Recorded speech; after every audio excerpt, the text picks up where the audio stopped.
What's up, guys, and welcome back to the channel. I know once again I disappeared out of nowhere, said I was doing all this, just disappear again. But here we are, guys. We are back. Of course, we'll be reading The Lost Girl tomorrow, and the Marriage Council will be back. Still working on a more local revenge and the other two. I can't remember their names off the top of my head right now. Hopefully, I'll be done and back by next week. If not, guys, I apologize. I'm trying my best to get as far as I can. I do still, work and other things like that. So if it takes me long, guys, I'm sorry. But anyway, into Desire and Decorum. If you guys don't remember what happened in the last episode, we had a garden party where we, met a bunch of people. We saw I don't think he's a duke. He's like a lord or something. We saw him again. Again, not really smitten by him. We saw the lady, what's her face? She was also there. She taught us some piano, I believe. No, not piano. She was going to teach us how to dance, but we said no to that. But, it is what it is. It'll be all right. But come to the end where our father made us the heir of the Edgewater Manor. No, not Edgewater. He made us heir of the manor. But the only way we can get the manor is if we marry a man of high standards, which means, like everybody else, we are going to London tomorrow to start court season. I guess that's what they're calling it. But anyway, guys, let's just jump in and see how it is when we get to London. Because, we finna get all the London men and Spanish men and how many other men are over there. But anyway, let's jump right in. The morning after your father's big announcement, your grandmother finds you immediately after breakfast. I knew from the moment that he brought you here that my son would not let Edgewater go to Mr. Malcaster.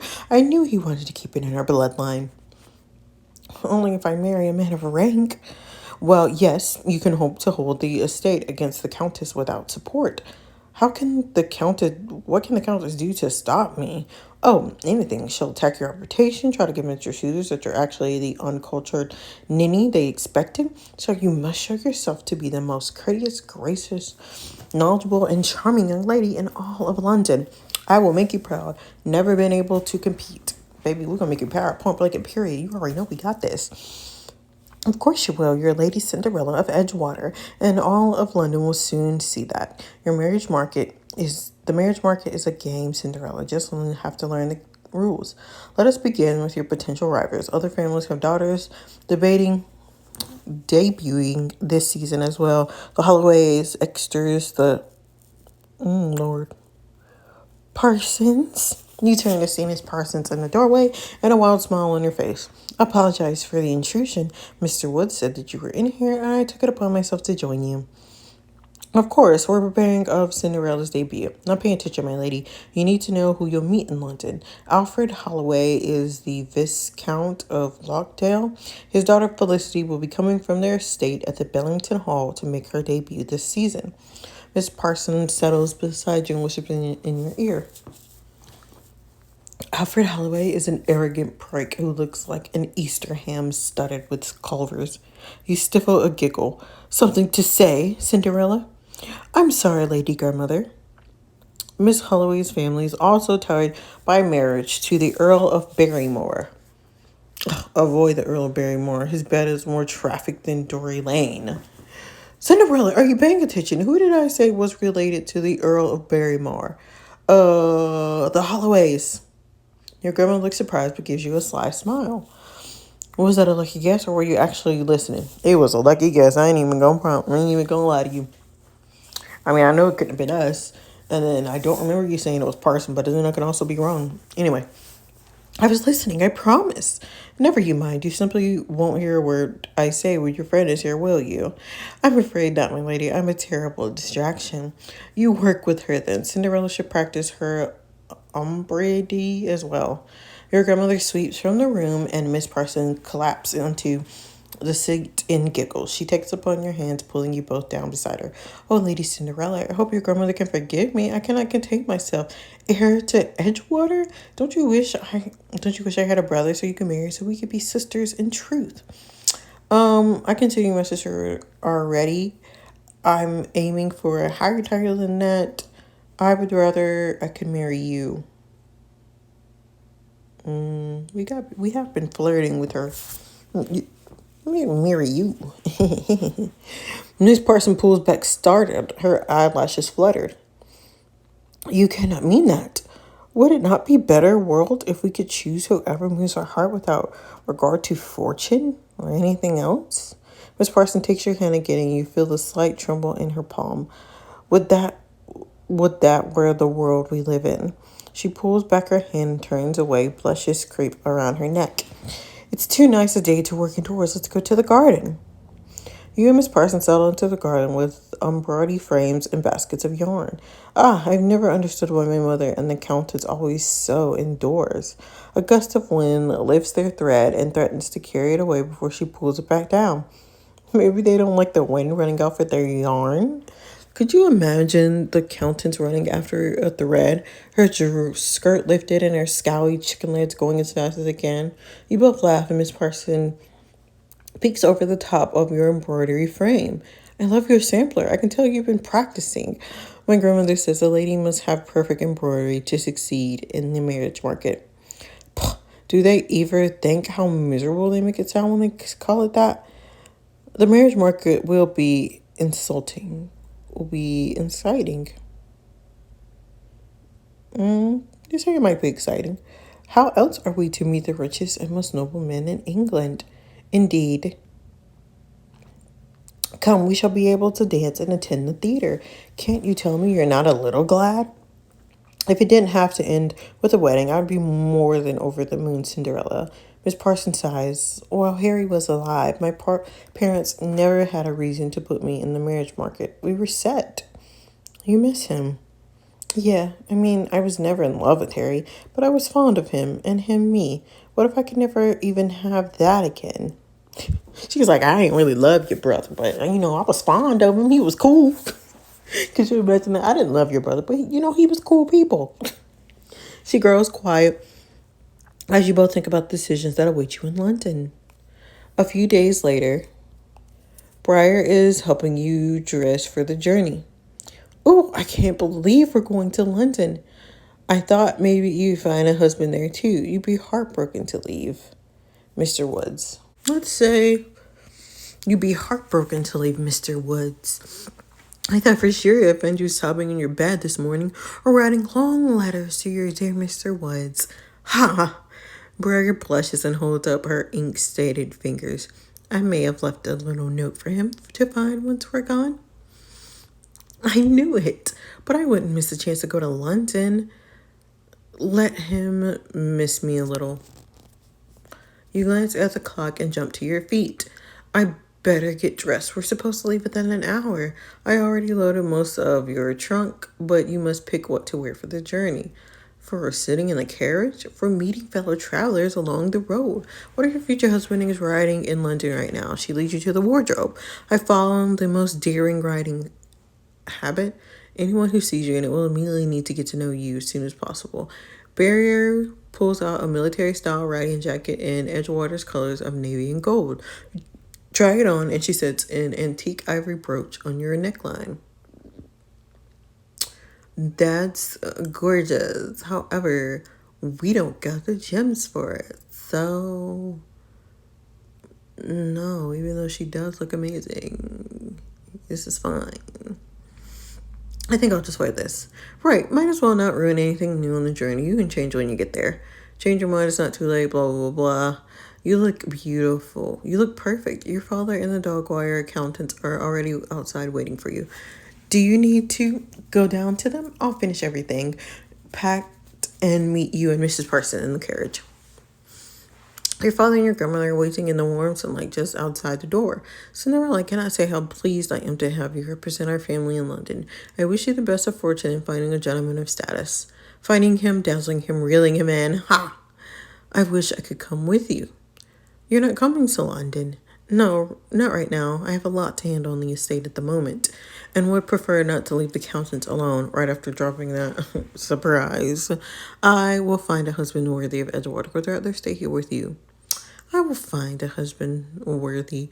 I wish I could simply give you Edgewater without conditions, Cinderella. I know, I need support to claim my right here. I shall seek to make the best marriage I can. I hope you can find someone who will also make you happy. A marriage of advance, but without love, can be bleak. Speaking of the Countess Heretta comes in from the stable without a glance at you. She directs a comment to your father over her shoulder. Edmund and his fiancée have gone ahead to London. I'm certain they've already made many valuable connections. She sweeps into the house, slamming the door behind her. Mr. Malcaster and Mrs. Sutton will be in London with me? She sent them to turn people against you, but your mother pauses, considering.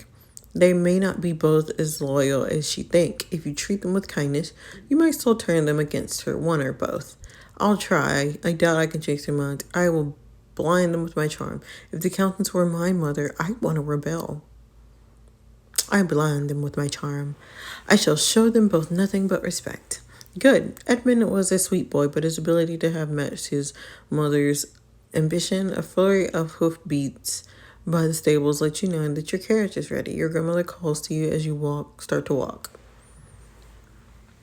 I've meant word for you of our grooms to meet you and Mrs. Parson at the Edge Gate in London and take you to the townhouse. Now go. At the stables, Mr. Parker's checking the fit of the harness on the match-grade horses. Good morning, Lady Cinderella. It seems I'll be driving you and the ladies to London today, first time. Indeed. You see the interhorse from the other night tied to the back of the carriage and pat her smooth neck.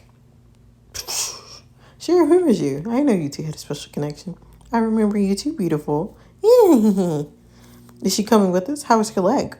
Oh, she's walking fine again, but the Countess doesn't think she'll fit to pull an Edgewater carriage. She wants me to sell her in London. Oh, no. Unless you want to keep her for yourself. She would be a wonderful riding horse. Oh gosh. How much is it? 20 gems. I hope she found a good home, child. Oh, I'm sure she'll find a good buyer for her. Well, I better get the rest of the baggage loaded. I'll be leaving in a moment, baby, because we ain't got it. And I'm not finna pay for it because I gotta hurry up and get this video out. Mr. Harper climbs into the driver's box. Into the carriage, my lady. We're off to London. You sit down beside Brer and across the seat from Mrs. Parson as the carriage pulls through Edgewater. I click too fast. Several hours later, the carriage pulls to a halt on a tree-linted dirty road. Mr. Harper leans back and calls to you and the ladies. This looks like a good place to stop for luncheon.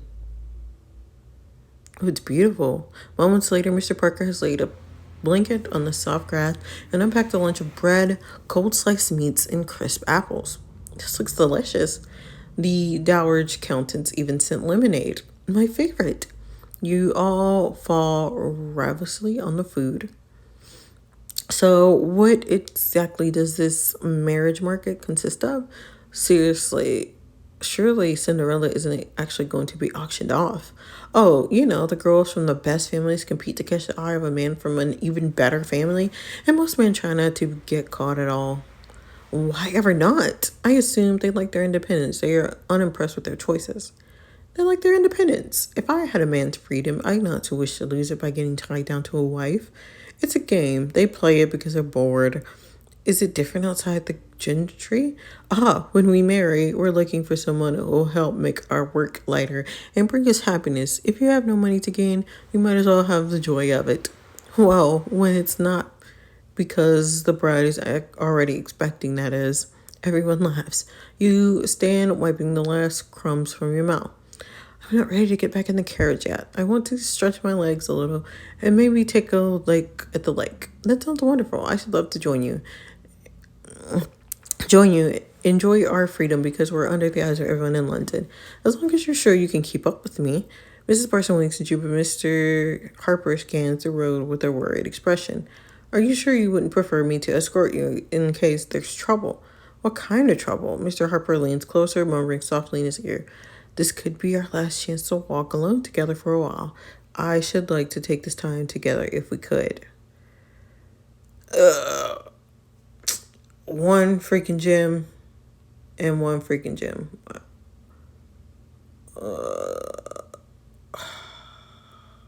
All right, so we are going to take the walk with Mr. Harper since it has been a while since we did something with him. So we're going to take the walk with him. Mr. Harper tucks your hand under his arm as you stroll through the grass. I can scarcely believe we shall be in London in a few hours to make your debut as heir into Edgewater. You throw your arms in the air, feeling the warm sun in your face. I keep waiting to wake up and find out it was all a dream. I couldn't be happier for you, my lady. Your father has done us all a great service. As heir to Edgewater, I feel like I'm finally in my rightful place. I'm afraid I'll embarrass my family. I wish he hadn't left me so above you.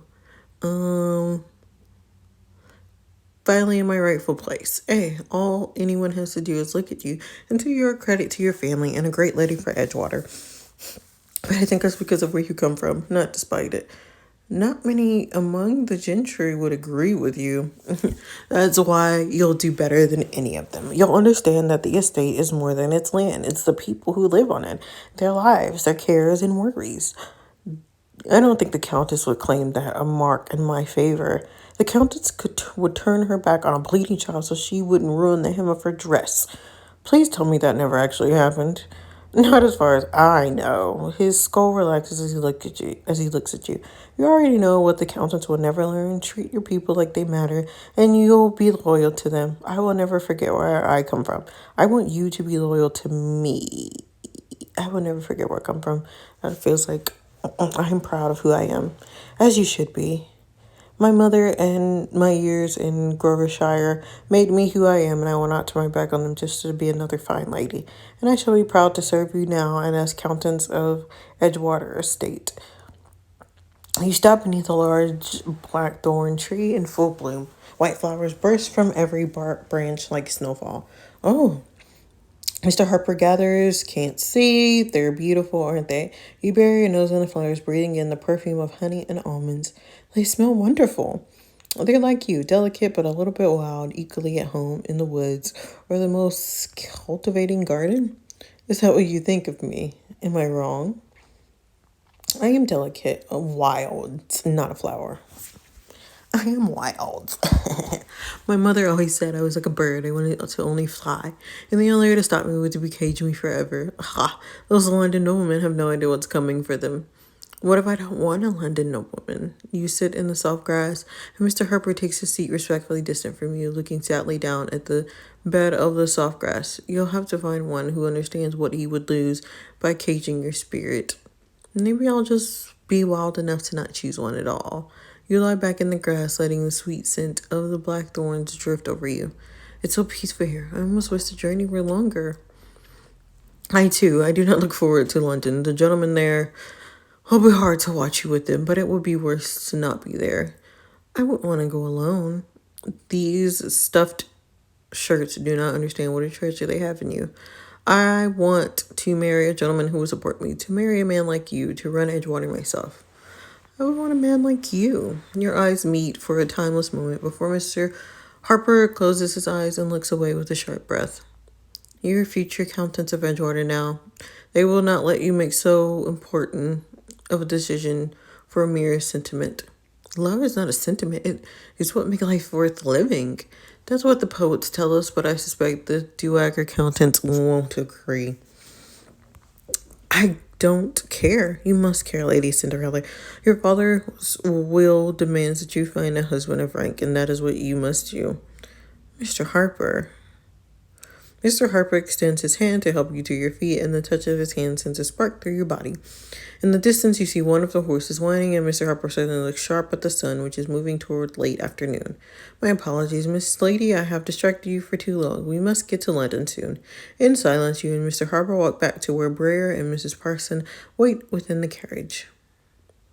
Several hours later, you are dozing in the carriage with Breyer and Mrs. Parson. Mr. Harper's voice calls down from the driver's seat. Are you awake, ladies? We're almost to London. Already? You look out the window to see. I like the transition. It was very good. It was very, very good. It's so huge. London is massive, busy, smelly. We'll just say it's massive. I've never seen anything like this in my life. I thought Edgewater was big. There are nearly 1.5 million people living here. It must be the grandest city in the world. No, Brer. You're close, but no, not really. Suddenly the carriage slows and Mr. Harper calls down to you. Was someone supposed to meet us here? You look around, there is no one waiting in the Edgewater's livery, and no one stopping or looking at you at all. Does anyone know how to get to the townhouse from here? The carriage is silent and you start climbing down. Cinderella, what are you? We're lost. We should ask for directions, go explore. We probably should do that. Maybe ask for directions. I'm going to start asking people. Someone must know where the Earl of Edgewater's townhouse is. Mrs. Parsons' worried face looks over the carriage window. I'm almost certain it's somewhere near Grosvenor Square, but I cannot say exactly how to get there. You take a few steps away from the carriage, looking around for any landmarks or respectable-looking passerbyers. Faintly, you hear the sound of hoof beats behind you, and they fade into the general din of the city. Lady Cinderella, look out! Oh, you whirl around and see a massive gold-decked coach barreling straight toward you. Jump out the way for you scream. Jump out the way! You jump to the side, narrowing, avoiding landing in a puddle. The driver frantically reins into the horses, and the last second they pull up snorting. Ah! Through the coach's window, you glimpse at a man's shocked face as he kneels buckle with relief. He leaps from the door and offers his strong arms in support. Oh, watch where you're going. If you wanted to meet me, you could have just said so. If you wanted to meet me, you could have just said so. And then I offer you my greetings and 1,000 apologies, my lady. I would no sooner run down a woman like you in the streets than I would shatter a priceless Monzac. Well, I will set myself at ease that you did not aim at me on purpose. The man bows with a flourish. I know it is bad form here not to wait to introduce, but I am foreigner and I may take some liberties, no? I am Emperor Prince Hamid, a voyage to England from my cousin, the Sultan. The Sultan? Yes, His Imperial Majesty Muhammad II, copy of Islam, Sultan of the Ottoman Empire. Girl, not the Ottoman Empire. The custodian of the two holy mosques. And as his ambassador, I am delighted to make your acquaintance. Pleasure to meet you, your highness, your handsomeness. Your handsomeness. How you doing? Prince Howard laughs and you blush. I've never met an imperial prince before. Then you are in luck because I'm the only one in London. I shall count myself fortunate indeed. As shall I. I am Lady Cinderella of Edgewater. Prince Hamid's face lights in recognition. Then you are the Earl of Edgewater's daughter. You nod cautiously. I have worked with your father in Parliament. He is a great man. Perhaps I could offer you a ride back to his townhouse? Thank you. Yes, but I have a carriage, right? Your man can follow me, but tell me you would not deny me the opportunity to spend these few moments to you to apologize for injury I nearly caused. You glance up to Mr. Harper, who has been following you. The exchange closely, and he gives this tiny nod. You're right. I will not deny you that. Prince Hamid's coach is comfortable with plump cushions and a wellspring wheel that hardly jolts and the rotted sheets. I have been posted in London for the better part of 2 years. It is the greatest pleasure to serve my sultan by traveling the world. Where else have you been? Before coming to London, I spent 3 years in Athens and 1 in the court of Tsar Alexander. It is my aim to see as much of the world as I can. You've been so many places. I would love to travel the world. London is far enough from home. Have you fallen in love in any of them? I would love to travel the world. I can't think of anything more interesting than seeing a whole new country every few years. Then I hope you have a good fortune to see the world someday. I hope so. It makes you realize much of what you think is inevitable is just custom. So what are you doing in London? I'm tasked with negotiating a treaty with Parliament, trade, and borders for the most part. That sounds important. Oh yes, tremendously important, but very dull. Prince Hamid winks, making you laugh. But I am fortunate that the Parliament moves with all of the speed of a glacier, so I have vast amounts of time to feel for myself. By running down young ladies in the street? Only today, but perhaps it is something I should try more often, should it always introduce me to someone so lovely. The carriage pulls up in front of a stately townhouse, and Prince Hamid opens the door and helps you out. I suppose I must bid you farewell now. This is your father's home, and you will wish to see it. Thank you for your highness. The prince bows with an exaggerated frown. Lady Cinderella, I am heartsore our time together ends so soon. Now that we are here, I wish I had led you through half the city before we stopped. Are you suggesting you would mislead me? Never. Only take the most routable route so I can enjoy your company that much longer. Surely you have more interesting people claiming you're to talk to. No, I find you fascinating, Lady Cinderella of Edgewater. I have met so few English ladies and none have been like you. I must get to know you better. I hope we'll be able to meet again. Walk with me now, Lady Cinderella. We are both outsiders to London. Let me show you the city and have a moment longer to bask in your beauty. We're not doing that because I don't spit my jams. See you next time. I'm sorry, Your Highness, but I have friends in my own carriage and who are also strangers here. I cannot leave them to go inside alone.